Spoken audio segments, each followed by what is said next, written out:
Hello everyone, I hope you are doing well and welcome to my YouTube channel Learn with Shrini.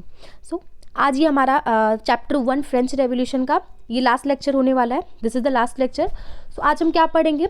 We will discuss about the slavery कि slavery कैसे discuss, slavery के बारे में पहले हम लोग समझेंगे, देन हम लोग समझेंगे कि एबॉलिश कैसे हुआ, वो सारा सब कुछ समझेंगे. अच्छा, पहले एक बार रिवाइज कर लेते हैं कि लास्ट क्लास में हमने क्या देखा था. सो लास्ट क्लास में हमने विमेन के बारे में देखा था कि वो जो विमेन का पार्टिसिपेशन है रेवोल्यूशन में वो कितना था, वो देखा था.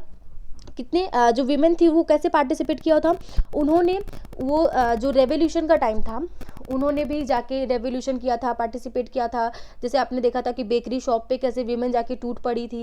एंड प्लस हमने ये भी देखा था कि बहुत सारे पॉलिटिकल क्लब्स जैसे सीक्रेट सोसाइटीज़ बनती थी, तो बहुत सारे पॉलिटिकल क्लब्स, न्यूज़पेपर, ये सारी चीज़ें भी वीमेन ने बनाई थी. अच्छा, 60 पॉलिटिकल क्लब्स के नाम आते हैं. अराउंड 60 पॉलिटिकल क्लब्स वीमेन ने बनाई थी. उसमें से एक क्लब बहुत ज़्यादा फेमस हुआ था. What was the name of that club? वो लोग आप नीचे कमेंट करके बताइएगा. What was the name of the political club of the women that was famous. Okay, famous and also success, जो सक्सेस भी हुआ. ओके, सो विमेन ने क्या किया? विमेन को हमने देखा था कि वो लोग पार्टिसिपेट कर रही थी रेवोल्यूशन में, बट स्टिल उनको वो जो उनको एक तरह से फ़ायदा मिलना चाहिए, एक तरह से जो वहाँ से आउटपुट मिलना चाहिए, वो उनको नहीं मिल रहा था. वो उनके पार्टिसिपेशन का उनको फ़ायदा नहीं मिल रहा था. लोग जो गवर्नमेंट बन के आ रही थी उनके राइट्स की बात नहीं कर रही थी. एंड सबसे मेन क्या था? Political rights. Political rights means जो राइट टू वोट होता है वो विमेन को नहीं मिल रहा था. वो बात ही नहीं की जा रही थी अभी. बस अगर राइट टू वोट या फिर जो अगर आप बोलते यूनिवर्सल सफरेज जो हमने देखा था, मूवमेंट पढ़ा था, उसकी वजह से विमेन को जाके राइट टू वोट कब मिलता है? 1946 में. तो इस टाइम पे भी हमने देखा था कि जो रेवोल्यूशन का टाइम था, फ्रेंच रेवोल्यूशन में विमेन को वोट का राइट नहीं मिल रहा था. बट एक चीज़ अच्छी हुई थी कि जो रेवोल्यूशनरी पीरियड आया था, रेवोल्यूशनरी पीरियड, उस टाइम पे जो रेवोल्यूशनरी गवर्नमेंट आई थी उसने विमेन के लिए, विमेन की कंडीशन के लिए बहुत अच्छा काम किया था. जैसे उसने स्कूल्स वगैरह बनवाए थे. एंड स्कूल्स को जो विमेन थी, जो गर्ल्स थी, गर्ल्स के लिए कंपलसरी कर दिया था. स्कूलिंग को गर्ल्स के लिए कंपलसरी कर दिया था. प्लस उन्होंने क्या करा था, जो रिवोल्यूशनरी गवर्नमेंट थी उन्होंने ये भी कराया था कि जो अब गर्ल्स होंगी उनकी मर्जी के बिना उनको उनकी शादी कोई नहीं कर सकता है. ठीक है. प्लस अगर शादी हो जाती है then women can also apply for divorce. वो डिवोर्स के लिए अप्लाई कर सकती हैं. This would be legal. Means अब केवल मेन ही अप्लाई नहीं कर सकते हैं, वीमेन भी अब अप्लाई कर सकती हैं. ठीक है. सो ये सारे राइट्स मिले थे रेवोल्यूशनरी पीरियड में. तो वो सारा सब कुछ विमेन का था. अगर आपने नहीं देखा है देन मेक श्योर कि आप जाके वो सारी क्लासेस को भी अटेंड करें. Then this is going to be our last class. So slavery के बारे में पढ़ते हैं. So one of the most revolutionary social reform of the Jacobin regime was the abolition of slavery in the French colonies. तो ठीक है भाई, ये स्लेवरी का जो सिस्टम चल रहा था वो जैकोबिन्स जब आते हैं. जैकोबिन्स का पीरियड क्या था बताइएगा नीचे कमेंट करके. तो जैकोबिन रिजीम जो अराउंड 1-2 ईयर्स के लिए होती है, उस टाइम पे जैकोबिन्स ने आके स्लेवरी वाले सिस्टम को खत्म कर दिया था. The colonies in the Caribbean में ये सारी कॉलोनीज थी. ये सारे नाम याद करिएगा. नाम याद करने की जरूरत नहीं है, जस्ट पढ़ लीजिएगा. Martinique, Guadeloupe and Saint Domingo, these were the colonies in the Caribbean sea. Caribbean sea में ये सारी छोटी छोटी सी आइलैंड्स थी, कॉलोनीज बना के रखी थी. अच्छा, कॉलोनीज क्या होती है? कॉलोनीज होती है बेटा जैसे कि कोई भी बड़ी कंट्री है, कोई भी बड़ी क्या पॉपुलर कंट्री है. ठीक है. पॉपुलर कंट्रीज क्या करती है? जिनके पास बहुत पावर होता है, पावरफुल कंट्रीज. पावरफुल कंट्रीज क्या करती हैं? जो कंट्रीज में अभी बहुत ज़्यादा टेक्नोलॉजी डेवलप नहीं हुई है, बहुत ही मतलब वीक कंट्रीज हैं, वीक कंट्रीज है, वहाँ उनके पास पावर ज़्यादा नहीं है, बहुत पॉपुलर नहीं है, तो उनको क्या करती हैं? वहाँ पे जाती हैं, उनको डरा धमका के उनको फिर जाके वहाँ पे खुद रूल करने लगती हैं. लोगों को डराती हैं, लोगों को धमकाती हैं एंड खुद जाके वहाँ के रिसोर्सेज का यूज़ करने लगती हैं. बेसिकली उस एरिया को, उस कंट्री को अपने कंट्रोल में ले लेती हैं. तो वो क्या बन जाती है? इस पॉपुलर कंट्री की, इस पावरफुल कंट्री की क्या बन जाती है? कॉलोनी. तो जैसे इसका आपको सबसे फैमिलियर एग्जाम्पल क्या मिल जाएगा? इंडिया का. कि ब्रिटिशर्स जो थे, यूरोप था, यूरोप में बहुत सारी कंट्रीज हैं बेटा. ये लोग, हम लोग यूरोप की बात पढ़ रहे हैं ना, तो इसमें से फ्रांस भी था. फ्रांस ने भी बहुत सारी कॉलोनीज बनाई हैं. इनफैक्ट फ्रांस ने इंडिया में आके भी छोटे बहुत पार्ट में आके रूल करने की, ट्रेड करने की कोशिश करी थी. थोड़ा बहुत सक्सेस भी हुआ था. सो यूरोप में बहुत सारी कंट्री लाइक ब्रिटेन, फ्रांस, तो ये सब सारी कंट्रीज़ क्या थी? पावरफुल थी. तो ये क्या करती थी? जाके दूसरे कंट्रीज़ में जाती थी, उनको वहाँ पे जाके लोगों को डरा के, फिर इनके पास टेक्नोलॉजी बहुत थी, इनके पास चीज़ें, बंदूक थी, तोप थी, ये सारी चीज़ें थी, तो लोगों को डरा धमका के अपने अंडर में कर लेती थी, वहाँ पे रूल करती थी. तो फिर वो इनका क्या बन जाती थी? कॉलोनी. ठीक है। सो जो कॉलोनीज थी, the colonies in the Caribbean were important suppliers of commodities such as tobacco, indigo, sugar and coffee. So ये जो जाके जो कॉलोनी में जाके कंट्रोल करते थे, तो कॉलोनी से इनको फायदा क्या मिलता था? कॉलोनी से इनको ये फायदा मिलता था, जैसे यूरोप है बेटा, यूरोप में उतने रिसोर्सेज नहीं है, एज यू नो कि यूरोप का जो एरिया बहुत छोटा है, बहुत लिमिटेड है, उतने रिसोर्स नहीं है यहाँ पे। तो ये लोग क्या करती थी, दूसरी कंट्रीज में जाती थी जहाँ पे इनके रिसोर्सेज मिलने के चांसेस होते थे, ठीक है। रिसोर्सेज ले, तो ये रिसोर्सेज वहाँ से लेके आती थी, तो या रिसोर्सेज लाके यहाँ पे अपने यूरोप में लेके आती थी, यहाँ पे उसको बेचती थी, या फिर जो भी उसका यूज़ करके उसको प्रोसेस करके इंडस्ट्रियलाइजेशन हुआ था, तो वो सारा प्रोसेस करके इनको प्रॉफिट अर्न होता था। तो ये रिसोर्सेज कहाँ से लाती थी? कॉलोनी से लाती थी, ठीक है। तो ये फ़ायदा था इनको। सो दीज रिसोर्सेज कौन कौन सी हैं? देखिए यहाँ पे बात हो रही है tobacco, indigo, sugar and coffee, ये सारी चीज़ें इनको इन कॉलोनीज से मिलती थी। But the reluctance of Europeans to go and work in distant and unfamiliar land meant a shortage of labor on the plantation. But क्या होता है बेटा कि जैसे कि जाके इनको प्लांटेशन करना है, जैसे इनके पास एरिया कम है, तो ये क्या करते थे, इंडिया में भी इन्होंने बहुत सारे, जो ब्रिटिशर्स आए थे इंडिया में, तो वो बहुत सारा प्लांटेशन कराते थे इंडिया में, टी प्लांटेशन, ठीक है, टी प्लांटेशन था, और एक इंडिगो था, इंडिगो प्लांटेशन हमारे यहाँ बहुत होता था, हमारे यहाँ के फार्मर्स से ज़बरदस्ती इंडिगो प्लांटेशन करवाया जाता था। तो ये प्लांटेशन करते थे, तो कभी कभी क्या होता था कि इनको शॉर्टेज ऑफ लेबर, मीन्स यहाँ पे लोग ही नहीं मिलते थे कि जिससे ये प्लांटेशन करवा सके, तो ये लेबर इनको कहाँ से मिलते थे? तो यहाँ से कंसेप्ट आता है बेटा स्लेवरी का, यहाँ से कंसेप्ट आता है स्लेवरी का। तो एक कैसे ये स्लेवरी का अपने स्लेव की जो इनको नीड थी, जो एक रिक्वायरमेंट थी, वो कैसे करते थे? तो एक तरह से यहाँ पे बेटा स्लेव ट्रेड चलता था, स्लेव ट्रेड, वो भी कैसा?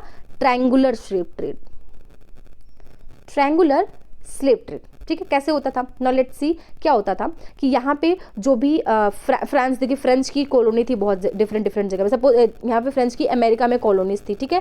अमेरिका में जो कॉलोनीज थी वहाँ पे उसको प्लांटेशन करवाना होता था, तो वो क्या करती थी, जो फ्रेंच गवर्नमेंट होती थी, फ्रेंच मर्चेंट्स होते थे, वो फ्रांस के जो पोर्ट्स होते थे, जैसे यहाँ पे 2 पोर्ट्स के नाम दिए हुए हैं, बोर्डेक्स एंड नैंटीज, बोर्डेक्स एंड नैंटीज, यहाँ से ये लोग, ये पोर्ट्स थे, ठीक है, फ्रांस के पोर्ट्स थे, यहाँ से ये लोग भर के कहाँ जाते थे बेटा?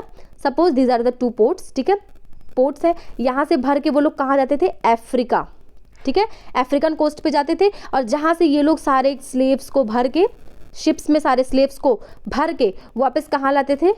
फ्रांस लाते थे, ठीक है। अच्छा ये पहले यही तो हो गया, चलिए अब इसकी कहानी सुन लीजिए। ये लोग अफ्रीका कोस्ट से लेके आते थे टू द अफ्रीकन कोस्ट, यहाँ से जो स्लेव्स को लेके जाते थे, तो इस स्लेव्स लोग को लेके जाते, तो कैसे लेके जाते थे? The slaves were packed tightly into ships, slaves को ये जो शिप होता था, शिप में से बॉक्सेस में उनको टाइटली पैक करके रख देते थे, जैसे वो आपस में दबे दबे से रहते थे, ठीक है। और वो भी कितने टाइम तक? अराउंड 3 मंथ, मतलब 3 महीने टाइम लगते थे उनको अफ्रीका से फ्रांस जाने में।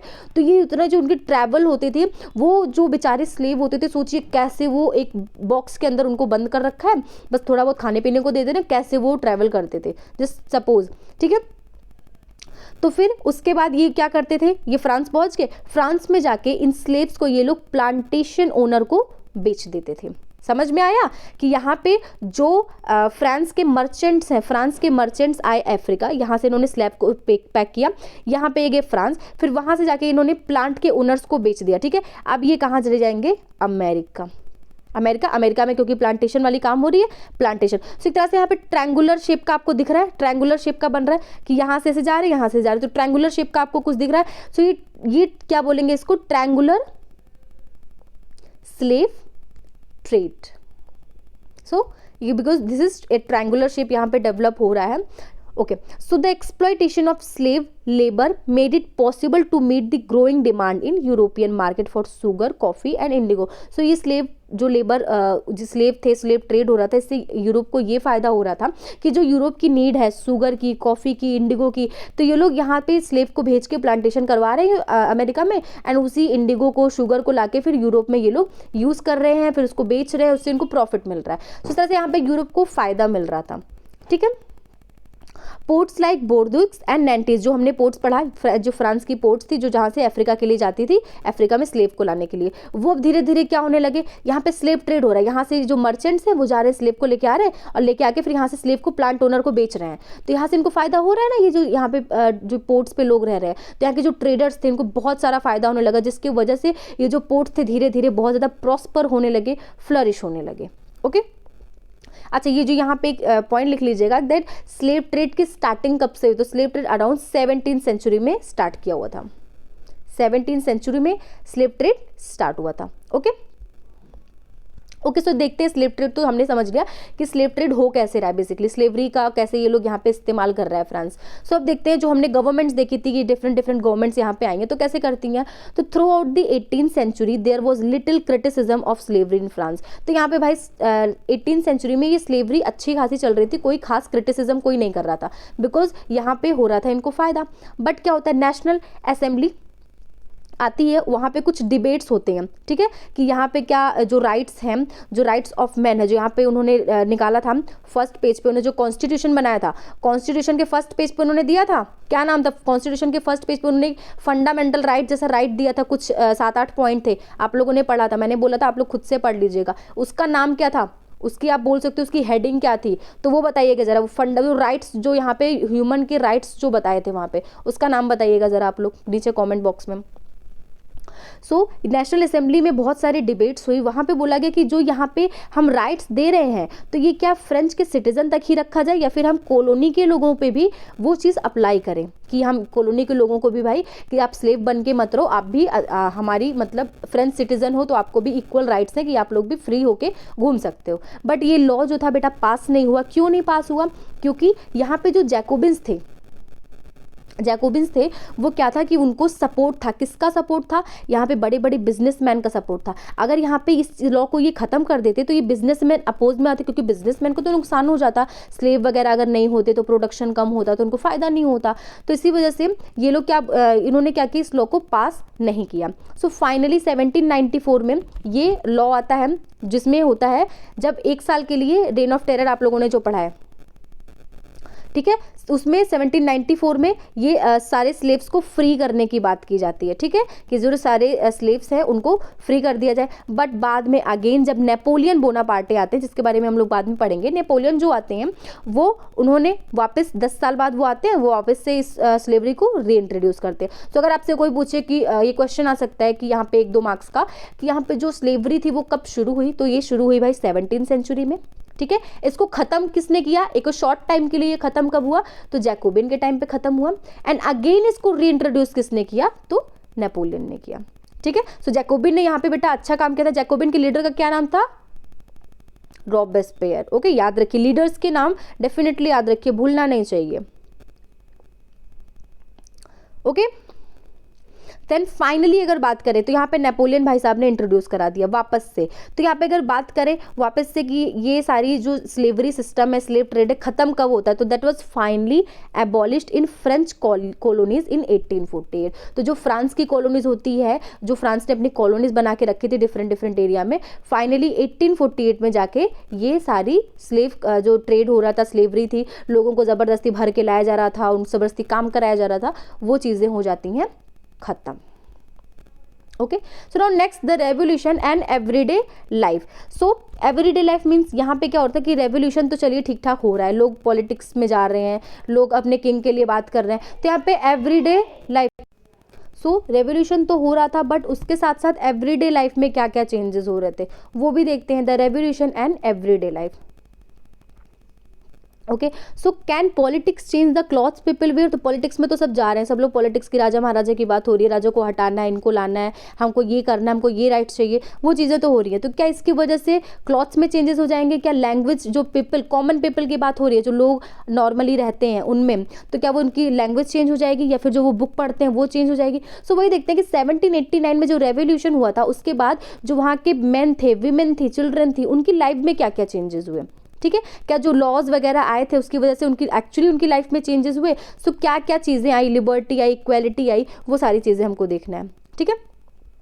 सो यहाँ पे देखते हैं one important law that came into effect soon after the storming of the Bastille in summer of 1789। तो 1789 में जो रेवोल्यूशन हुआ उसके बाद जो एक आप बोल सकते हो ना कि एक तुरंत से जो हमको यहाँ पे रिजल्ट मिला that was abolition of censorship. Censorship हटे। सेंसरशिप क्या होती है? Censorship means freedom of expression. तो यहाँ पे जो फ्रीडम में सॉरी यहाँ पे सेंसरशिप का अगर मतलब बोला जाए तो सेंसरशिप का मतलब हो जाता है कि जो आपका फ्रीडम ऑफ एक्सप्रेशन है उसको रोका जा रहा है। ठीक है, तो यहाँ पे सेंसरशिप को हटा दिया गया है, एबॉलिश कर दिया गया है, मतलब अब आपको expression means freedom of expression अब आपको मिल गई है। तो यहाँ पे से आपने देखा था कि नेपोलियन जो था, नेपोलियन ने जबरदस्ती सेंसरशिप लगा दिया था। तो वही सेंसरशिप 1789 के रेवोल्यूशन के बाद सेंसरशिप को हटा दिया जाता है, मतलब अब कोई भी राजा महाराजा के खिलाफ जो भी रूल कर रहा है उसके अगेंस्ट भी बोल सकता है, उसके सपोर्ट में आपको पूरी फ्रीडम ऑफ स्पीच है, फ्रीडम ऑफ एक्सप्रेशन है। ओल्ड रिजिम में क्या था? ओल्ड रिजिम में क्या था कि वहाँ पे जो किंग होते थे, किंग के अगेंस्ट कोई नहीं बोल सकता था। ठीक है, सो in the old regime all written material and cultural activities books newspaper plays could be published or performed only after they had been approved। old regime में जो भी कल्चरल एक्टिविटीज़ होती थी, बुक्स होते थे, न्यूज़पेपर होते थे, प्लेज होते थे, कुछ भी चीज़ें होती थी तो वो तभी परफॉर्म हो सकती थी या फिर तभी पब्लिक के सामने आ सकती थी जब हमारे जो किंग होते थे उसको अप्रूव करते थे। ठीक है, Now the Declaration of Right of Man and Citizen proclaim freedom of speech and expression। जो कॉन्स्टिट्यूशन बन के आता है उसमें ये डिसाइड होता है कि यहाँ से अब जो यहाँ के सिटीजन हैं उनको फ्रीडम ऑफ स्पीच मिलेगी एंड फ्रीडम ऑफ एक्सप्रेशन उनको एज अ नेचुरल राइट मिला जाएगा। ठीक है, newspaper, pamphlets, books and printed pictures flooded the towns of France from where they travel rapidly into countryside. अब क्या हुआ? यहाँ पे सबको फ्रीडम मिल गई, लोगों को बोलने की फ्रीडम मिल गई, लोगों को कुछ भी सोचने की, कुछ भी करने की फ्रीडम मिल गई। अब क्या हुआ? यहाँ पे फ्रांस में आ जाती है भाई, फ्लड आ जाता है, बाढ़ आ जाती है किसकी? न्यूज़पेपर्स की, पैम्पलेट्स की, बुक्स की, प्रिंटेड पिक्चर्स की, क्योंकि लोग अपनी चीज़ों को एक्सप्रेस करने लगते हैं। कैसे एक्सप्रेस करेंगे? या तो बातों से करेंगे या फिर अगर उनको बहुत दूर पहुँचाना है तो न्यूज़पेपर पब्लिश कर देंगे, पैम्पलेट्स, बुक्स। तो यहाँ से क्या हुआ? जो टाउन्स थी, टाउन से अब कंट्री साइड में चीज़ें जाने लगी। अब लोग धीरे धीरे सबको पता चलने लगा कि क्या चीज़ें हो रही हैं। अच्छा ठीक है, यहाँ पे मान लो चीज़ें एक one place to another place जा रही हैं रेवोल्यूशन के बाद, तो यहाँ पे ऐसी चीज़ें भी तो होंगी जो कुछ लोग ऐसे भी तो होंगे जो अपोज करेंगे इस फ्रेंच रेवोल्यूशन को, जो रेवोल्यूशन हुआ था। तो इसके रेवोल्यूशन के अपोज वाली बातें भी स्प्रेड होने लगी, जो अपोजिशन में थे वो लोग भी इसको स्प्रेड करने लगे। ठीक है, सो वही चीज़ दी गई है, freedom of the press also mean that opposing views of event could be suppress. ठीक है,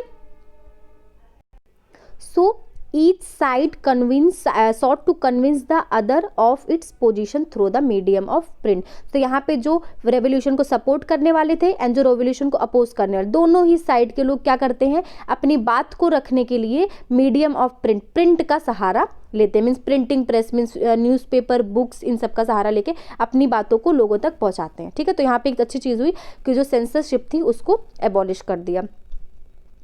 So this was one way they could grasp and identify with ideas such as liberty or justice। So यहाँ पे इस तरह से क्या हो रहा है कि जो आइडिया थे पॉलिटिक्स में, देखिए मिली थी चीज़ें कि यहाँ पे अब आपको लिबर्टी मिल गई है, आपको इक्वालिटी मिल गई है।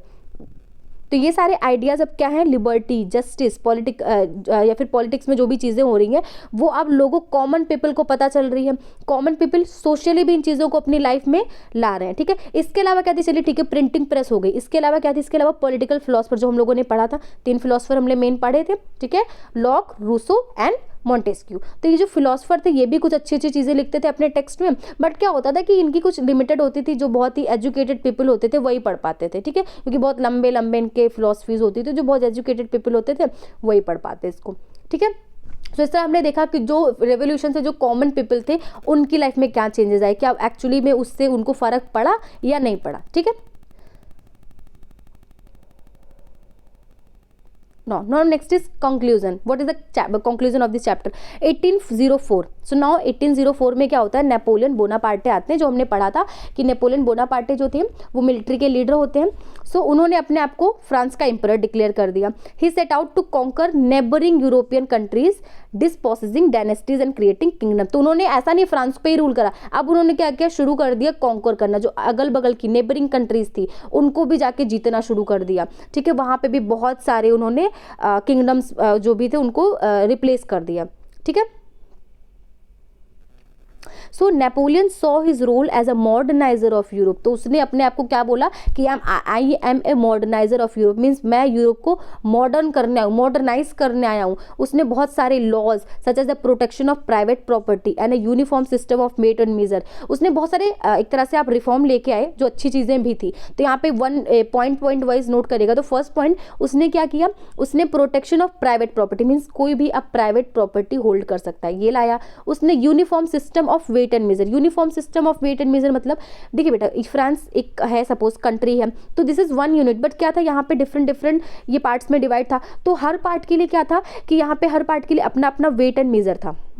वेट एंड मेजर मतलब क्या हो गया, वेट एंड मेजर मतलब हो गया, सपोज आप अपना एग्जाम्पल लीजिए, सपोज आप यूपी में हैं, यूपी में 1 kg है, 1 kg, सो यूपी में 1 kg को का जो मेजरमेंट है वो माना जा रहा है, सपोज आप मान के चलिए एक ग्लास के बराबर, ठीक है। आप एमपी जाते हो, एमपी में क्या हो गया, उसी 1 kg की जो वैल्यू थी एक चम्मच के बराबर होगी, दैट इज 1 स्पून। तो यहाँ पे आप क्या देख रहे हो, यहाँ पे जो एमपी में खरीदेगा 1 kg उसको तो नुकसान हो जाएगा, यहाँ पे जो खरीदेगा उसको फायदा हो जाएगा, क्योंकि ग्लास का वेट ज़्यादा होता है स्पून से, ठीक है। सो उसी तरह से यहाँ पे क्या था, uniform of system of weight and measure नहीं था। सो नेपोलियन ने इस चीज़ को इंट्रोड्यूस कराया, that is uniform system of weight and measures. Okay, initially many saw Napoleon as a liberator, बहुत स्टार्टिंग में क्या हुआ कि लोगों को लगा कि हाँ नेपोलियन बहुत अच्छा कर रहा है, ही इज़ द लिबरे, वो हमको फ्रीडम दे रहा है, बहुत अच्छी चीज़ें कर रहा है, ठीक है। But soon the Napoleon armies came to be viewed everywhere as an invading force, but धीरे धीरे क्या होती है, क्या होता है, फ्रांस था, फ्रांस के बाद अगल बगल की कंट्री में नेपोलियन घुस रहा था, तो लोगों ने पहले तो वेलकम किया कि ठीक है भाई उसने फ्रांस में अच्छी अच्छी चीज़ें करी हैं, तो हम भी इसको वेलकम करते हैं, अपनी कंट्री में आने देने देते हैं। बट क्या हुआ, धीरे धीरे उनको ये रियलाइज़ हुआ कि यहाँ पे जो नेपोलियन आ रहा है, जो यहाँ पे हम लोगों पे कंट्रोल कर रहा है, हमारी किंगडम को जीत लिया इसने, तो ये एक्चुअली में हमारी फ्रीडम नहीं है, ठीक है, ये हमारी पावर को, हमारी फ्रीडम को कंट्रोल कर रहा है, ठीक है। So he was finally defeated at Waterloo in 1815, तो 1815 में कुछ कंट्रीज मिल के नेपोलियन के अगेंस्ट लड़ती हैं।